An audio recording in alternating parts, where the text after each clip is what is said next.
Добрый день, уважаемые зрители канала Красный Коннект. С нами снова я, Андрей Данилов, политолог. И сегодня опять политические расклады, небольшой политический обзор на то, что произошло после выборов в нашей с вами любимой республике Саха-Якутия и в Российской Федерации. Может быть, затронем немножко мировую тему, но я не обещаю. Нужно уложиться в 15 минут. А также хочу попросить вас, подписывайтесь, пожалуйста, на наш канал, ставьте лайки и, главное, комментируйте. Это всех раздражает.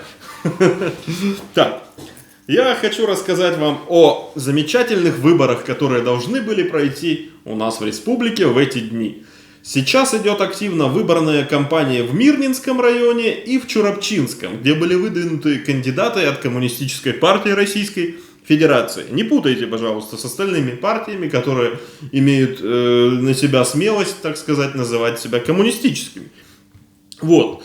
Наша партия выдвинула там замечательных кандидатов, хороших людей с отличной трудовой биографией. Это Сергей Геннадьевич Киров, которого многие из вас, наверное, знают лично. Многие партийцы, которые нас смотрят, его часто видят на наших партийных собраниях. В принципе, и руководители республики, которые последние 20 лет занимаются тем, что управляют разными структурами, они знакомы с ним лично, между прочим, и являются даже учителями, как он сам говорит в своей биографии, например, Вячеслав Анатольевич Штыров и Николай Николаевич Попов, который у нас выдвигается в Чурапчинском районе. Кандидаты достойные со всех сторон. Виктор Николаевич о них не раз высказывался уже в медийном пространстве. Но тут дело не в их, скорее, личной биографии, а дело в политической ситуации, которую пытаются создавать вокруг этих выборов. Начнем с того, что сразу же после уверенной победы коммунистов на выборах в сентябре этого года начались своего рода гонения, давление в республике Саха-Якутия и попытки снять наших кандидатов с выборов по надуманным причинам. Скажем так, в Мирнинском районе, на мой взгляд, это чистой воды заготовка, это субъективный взгляд, в этом надо разбираться, естественно. Сейчас идут судебные многочисленные заседания в попытках восстановить Сергея Геннадьевича. Но скажите, пожалуйста, ведь на выборах главы города Якутска провернули тот же самый трюк, тютелька в тютельку, когда берут и говорят: вот мы принимаем у вас документы, но не принимаем у вас уполномоченных. Принесете их завтра, послезавтра, приходите завтра, в общем. Тем самым делая заготовку на то, чтобы через какое-то время по формальной причине, что у вас нет уполномоченных, что у вас какая-то запятая не такая, что вы издали черновик вместо настоящего документа, снять кандидата. Ту же самую картину вы наблюдали с Павлом Николаевичем Грудининым, когда нашего замечательного народного президента, человека, который набрал также большинство голосов здесь, в республике Саха-Якутия, дорогие мои земляки, именно вы показываете всей России пример, как нужно и как надо голосовать. Сняли по какой-то фальсификации, можно сказать, по документу, по ксерокопии. Ксерокопию, извините, можно сделать в любом офисе за 5 минут и ставить туда любые данные. Но, к сожалению, наш суд принял это как доказательство. Множество судебных заседаний было и с Николаем Николаевичем Поповым, который сейчас в Чурапче баллотируется. Прежде всего, какой мы можем сделать из этой ситуации вывод? Власть не глупа, абсолютно не нужно считать, что в ДП сидят у нас далекие, глупые люди, которые не воспринимают уроки. Они хитры, сильны и опасны, иначе бы они не добились своих результатов, которые у них есть, и вообще, в принципе, не управляли бы страной. Начнем с того, что и мы не лыком шиты. Естественно, они понимают реальную угрозу и то, что сторонников коммунистических, социалистических идей социальной справедливости становится все больше год от года. Люди видят, что нынешняя власть не справляется, и они ищут альтернативу. Начиная с 2007 года у нас в стране монополия одной партии власти. А еще раньше наш несменный президент пришел к власти. Поэтому люди ищут, пытаются найти альтернативу, но не могут. Поэтому голосуют. Где-то идут фальсификации, где-то идут понимаете ли, сбои выборов, где-то убирают кандидатов нечестными, черными, грязными политтехнологиями, где-то их просто поливают, извините за выражение, помоями, вытаскивают грязное белье по надуманным абсолютно причинам. Это прежде всего показывает силу оппозиции и силу наших кандидатов. Нас даже поддержало умное голосование на выборах в Государственную Думу. Поэтому власть всячески пытается устранить конкурентов. Еще один аргумент людей, сидящих в высоких кабинетах, это не надо раскалывать ситуацию на деревню. Прежде всего, не надо. Здесь нам не нужна политика, здесь нам не нужны партии, здесь нам нужен просто хозяйственник, который будет заниматься делом. Вот о чем они говорят. Но, дорогие мои, посмотрите, если политически не ставить вопрос, то его вообще можно не ставить по одной простой причине. Для чего у нас существуют политические партии? Чтобы люди могли иметь свободу выбора, свободу совести, так сказать, участвовать в политической жизни. У всех у нас разные взгляды. Иначе бы в Чурапчинском районе, опять же, не проголосовало столько людей за коммунистическую партию. Это район, где очень много человек отдало свой голос, свое доверие именно нам. Поэтому власть пытается сейчас сказать, здесь, на местном уровне, мы не должны делиться. Нет, еще как должны. Если человек не справляется, если та власть, которая была до этих выборов, не справлялась, почему не попробовать человека нового, человека, может быть, даже знакомого, но выдвинутого другой политической силой. Это нормальная конкуренция и нормальный политический, так сказать, процесс, который везде, в любой стране происходит. Да даже посмотрим на нашу любимую республику. Посмотрите, главы районов, главы наследов есть не только из партии «Единая Россия». Например, в Тасурях, насколько я помню, глава, кажется, Справедливорос, женщина Справедливорос, вполне себе развивающееся село, там все аккуратненько, все работают, неплохо. В том же Мирнинском районе, да. Ну, везде есть свои проблемы, конечно же. Я не буду сейчас говорить о том, слишком сильно углубляться именно в проблемы местные какого-либо конкретного района, но я скажу, и это не единственный пример, где, к примеру, опять же, вспомним Чеппанду, где наш Краснослав является главой населенного пункта и неплохо справляется со своей обязанностью. Возьмем масштаб Российской Федерации. Посмотрите. Валентин Коновалов, Андрей Клычков руководят целыми регионами и неплохо справляются со своей работой. То есть коммунистам и кандидатам, идущим от коммунистов, можно доверять и нужно доверять. Иначе у нас не будет демократии, демократического процесса и выборов в целом.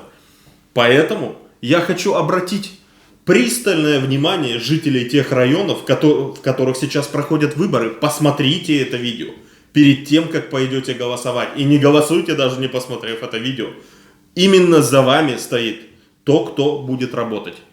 Если у человека есть опыт, если человек готов, имеет желание работать, естественно, вы должны голосовать за того человека. Тут нет, например, той самой заветной вещи, которая, опять же, говорит власть. Вот, нужно поддержать провластного кандидата, чтобы вот нам давали бюджетные средства. Бюджет закладывается сейчас в 2021 году на 22, а на 2021 год его заложили еще в 2020 году. Ни один депутат вам не даст соврать насчет этого. Все, что будет построено в любом случае. Если уж совсем какое-то форс-мажорное обстоятельство не будет. Это всего лишь то, что власть должна выполнять, запланировала, выделила деньги из казны. И ваша задача добиваться этого и поддержать того кандидата, который будет именно заставлять власть работать, а не соглашаться с ней по всем, скажем так, пунктам. Если возьмем такой аспект, как нынче все говорят о QR-кодах, все говорят об ограничениях, о каких-то других вещах, мы опять же натыкаемся на тот момент, что ему скажет центральная власть, ну, в лице, скажем так, если это республика, что Якут сказал, то в соответствующем районе и сделали. Скажут, введите ограничения для тех, кто привит, не привит, QR, не QR, там еще какие-нибудь нерабочие дни введите, штрафы, санкции для предпринимателей. И тот человек, который, извините, поставлен властью, работает на власть и в хороших отношениях с ней, он, естественно, поддержит все эти меры.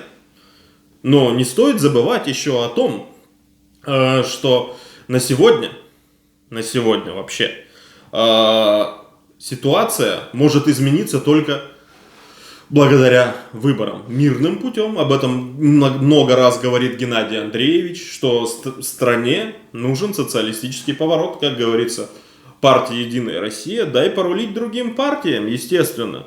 И кандидаты от других партий должны участвовать и проходить.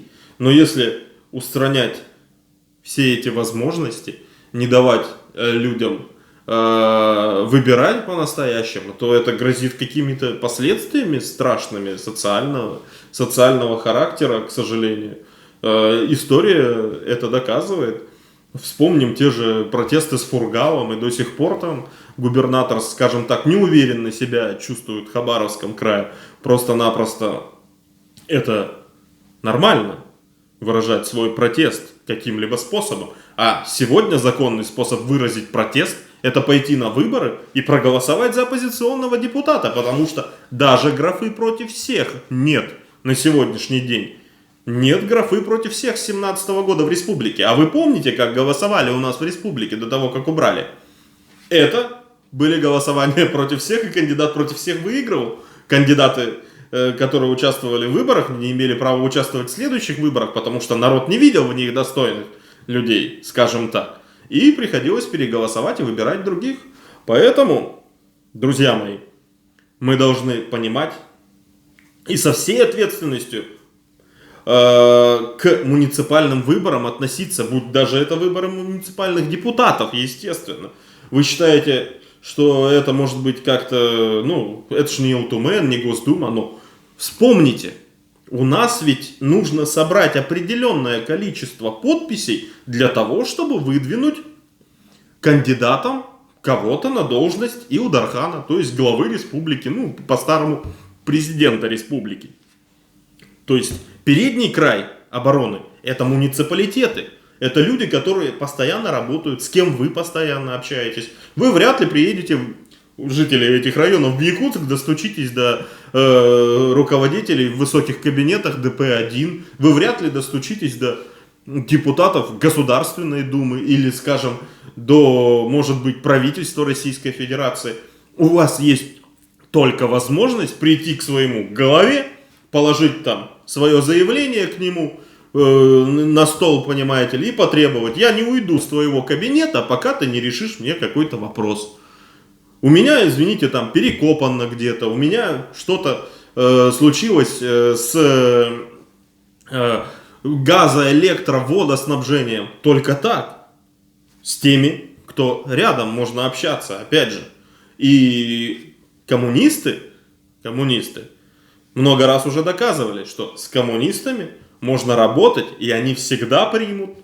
Всегда можно к нам обратиться. И к нашим депутатам они самые, так сказать, легко нахождаемые, легко до них дозвониться и найти всегда. Виктор Николаевич, например, я знаю, он постоянно на телефоне, на связи, опять же. Естественно, еще один такой момент хотелось бы сказать. Касательно муниципальных выборов еще. Друзья, если мы в принципе не ходим на выборы, мы отдаем это на откуп избирательной комиссии или другим избирателям. Это наше право, за которое боролись многими сотнями лет, если не тысячелетиями. Сначала были имущественные цензы, ценз по рождению, именно не гражданина, а именно родившийся, скажем, в каком-то определенном полисе. Мы не должны оставлять свою судьбу, скажем так, другим на решение. Мы должны активно участвовать. Да, в Советском Союзе заставляли ходить на выборы, но они заставляли вас использовать ваше право. Это называется, как сказать, можно терминологию я, конечно, сейчас не вспомню навскидку, но участие в демократическом процессе, опять же. И поэтому я считаю, что эти выборы еще раз должны показать власти, насколько сильно к ней недоверие и насколько сильно доверие, наоборот, к оппозиционным кандидатам и к оппозиции в целом.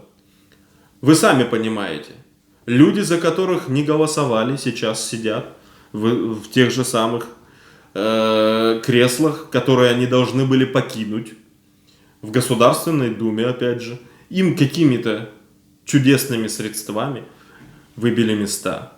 Но ведь вы прекрасно понимаете, за кого вы голосовали и кого вы хотите там видеть. Только благодаря вашей поддержке могут существовать политические партии. А те, кто недостойны вашей поддержки, те, кто в пику вам делают все, чтобы попасть туда и сесть на теплое место, должны уйти оттуда и уступить тем, кто достоин. Большое спасибо за внимание, друзья мои. До новых встреч, подписывайтесь, ставьте лайки, особенно дизлайки и комментарии. Это всех раздражает. Спасибо.